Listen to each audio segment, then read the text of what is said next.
हिवाळ्यात चमकदार त्वचेसाठी घरगुती उपाय. हातपायांची काळी त्वचा सुधारण्याचे टिप्स. नैसर्गिक उपायांनी हिवाळ्यात त्वचा सुधारा. हिवाळ्यात त्वचा मऊ आणि चमकदार बनवा. हिवाळा हा ऋतू अनेकांच्या आवडीचा ऋतू आहे. थंडीच्या दिवसांमध्ये बाहेरील वातावरणात गारवा आणि आरामदायीपणा असला तरी त्वचेसाठी हा ऋतू अनेक समस्या घेऊन येतो. तसेच या ऋतूमध्ये बाहेरील वातावरणात थंडावा असल्याने आपल्या त्वचेत कोरडेपणा वाढतो. त्यामुळे हातपायाची त्वचा ही काळी आणि निर्जीव दिसते. अनेकदा हिवाळ्यात लोक त्वचेची काळजी घेतात पण हातपायांकडे अजिबात लक्ष देत नाही. अशा तऱ्हेने त्वचेचा रंग गडद दिसू लागतो आणि त्याची चमक हरवून जाते. अनेक जण याकडे सामान्य म्हणून दुर्लक्ष करतात पण वेळीच लक्ष न दिल्याने त्वचा अधिक काळी पडून ही समस्या वाढू शकते. बाजारात मिळणाऱ्या महागड्या क्रीम आणि उत्पादनांचा वापर त्वचेचा काळेपणा दूर करतो पण प्रत्येकाला बाजारात मिळणारे महागडे प्रोडक्ट वापरणे शक्य नसते आणि त्यात असणारे रसायने कधी कधी त्वचेला हानी पोहोचवू शकतात. अशा वेळी काही लोक यासाठी घरगुती उपाय करण्यास सुरू करतात जे नैसर्गिक आहेत आणि परिणामकारकही आहेत. आज या लेखात आम्ही तुम्हाला एक सोपा आणि नैसर्गिक घरगुती उपाय सांगणार आहोत ज्यामुळे हिवाळ्यात हातपायांची काळी त्वचा तर साफ होईलच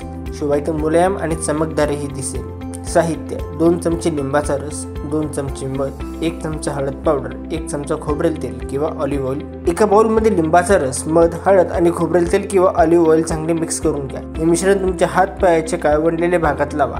यानंतर हलक्या हातांनी 5 ते 10 मिनिटे मसाज करा. त्यानंतर असेच 20 ते 30 मिनिटं ठेवा जेणेकरून ते त्वचेत खोलवर जाईल. त्यानंतर हात आणि पाय कोमट पाण्याने धुवून घ्या आणि नंतर त्यावर मॉइश्चरायझर लावा. लिंबू, मध आणि हळदीचे फायदे. लिंबामध्ये असलेले सायट्रिक ऍसिड त्वचेच्या मृत पेशी काढून टाकण्यास मदत करते. लिंबाचा रस नैसर्गिक ब्लिचिंग एजंट म्हणून कार्य करतो आणि त्वचेच्या काळवंडलेल्या भागावर लिंबाचा रस लावल्यास त्वचा चमकदार बनते. मधात अँटीबॅक्टेरियल आणि मॉइश्चरायझिंग गुणधर्म असतात जे त्वचा मऊ आणि हायड्रेटेड ठेवतात. यामुळे त्वचेची चमक परत येण्यास मदत होते. हळदीमध्ये अँटी इन्फ्लेमेटरी आणि अँटीऑक्सिडंट्स गुणधर्म असतात जे त्वचेचा काळेपणा कमी करतात. त्यामुळे त्वचा आतून स्वच्छ होऊन चमकदार होते. खोबरेल तेल त्वचेला खोलवर पोषण देते आणि हिवाळ्यात कोरडेपणापासून वाचवतो. यामुळे त्वचा मुलायम आणि लवचिक राहते.